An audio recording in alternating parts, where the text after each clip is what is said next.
শীতকাল এলেই মনে পড়ে আমাদের নানা রকমের পিঠে পুলি পায়েসের কথা, আর সঙ্গে নতুন গুড় দিয়ে বানানো বিভিন্ন রকমের পিঠে পায়েস। Hello friends, welcome back to my channel. আজ আমি তোমাদের সঙ্গে শেয়ার করব খেজুরের গুড় দিয়ে রঙিন পাটিসাপটা রেসিপি।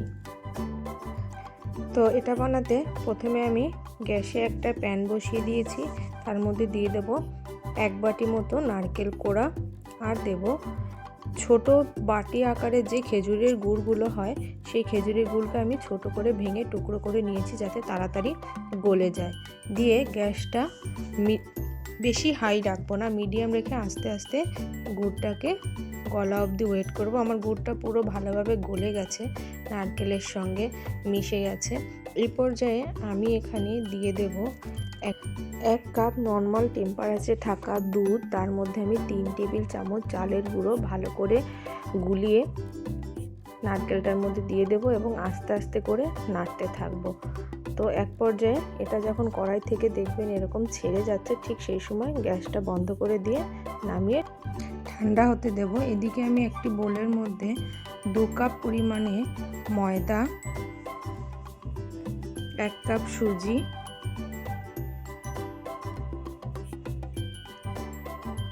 আর পরিমাণ মতো চিনি দিয়ে অল্প দুধ দিয়ে ভালো করে একটা ব্যাটার বানিয়ে নেব। এখানে মিষ্টিটা তোমরা তোমাদের পছন্দ মতো দেবে। আমি এখানে 2 কাপ ময়দাতে আমি 1.5 কাপের মতো চিনি ব্যবহার করেছি। আমি একবারে দুধ দেব না, আস্তে আস্তে অল্প অল্প করে দুধ দিয়ে পুরো ব্যাটারটা বানাবো। আর এখানে কিন্তু দুধটা আমি আগে থেকে জাল দিয়ে ঠান্ডা করে নিয়েছিলাম, কারণ এটার মধ্যে যদি গরম দুধ দিয়ে দিই তাহলে ব্যাটারটা ভালো হবে না, পুরো দলা পাকিয়ে যাবে।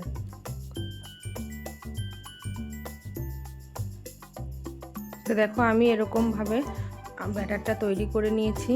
এবার একটা ফ্রাই প্যান বসিয়ে দিয়েছি, সেখানে আমি হালকা একটু তেল ব্রাশ করে নিয়ে, আর এখান থেকে কিছুটা ব্যাটারের মধ্যে আমি এরকম পিঙ্ক কালার আর গ্রিন কালার মিক্স করে নিয়েছিলাম।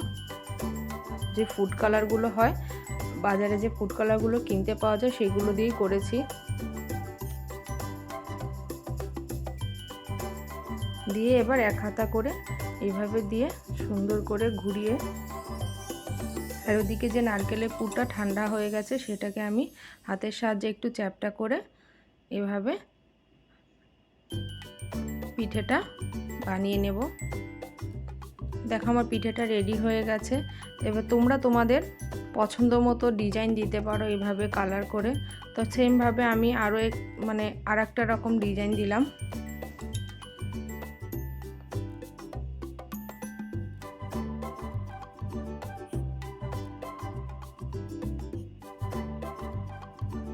আর এখানে ডিজাইনটা তোমরা তোমাদের পছন্দ মতো দেবে, কালারটাও সেম তাই। আমার কাছে 2টো কালার ছিল, তাই আমি এই জন্যই 2টো কালারই করেছি।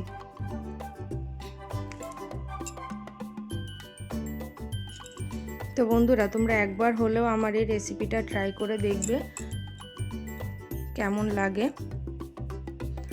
আর অবশ্যই আমার চ্যানেলটা সাবস্ক্রাইব করবে, লাইক করবে আর শেয়ার করবে, আর কমেন্ট করে জানাবে কেমন হয়েছে। যারা ফেসবুক থেকে দেখছো তারা অবশ্যই আমার চ্যানেলটাকে ফলো করে রাখবে। তো আমি এইভাবে কালারগুলো দিয়ে আমি টোটাল 3টে ডিজাইনের পিঠে আমি তৈরি করেছি। তো সব পিঠেগুলো তৈরি হওয়ার পরে দেখো কি সুন্দর দেখতে লাগছে পিঠেগুলো।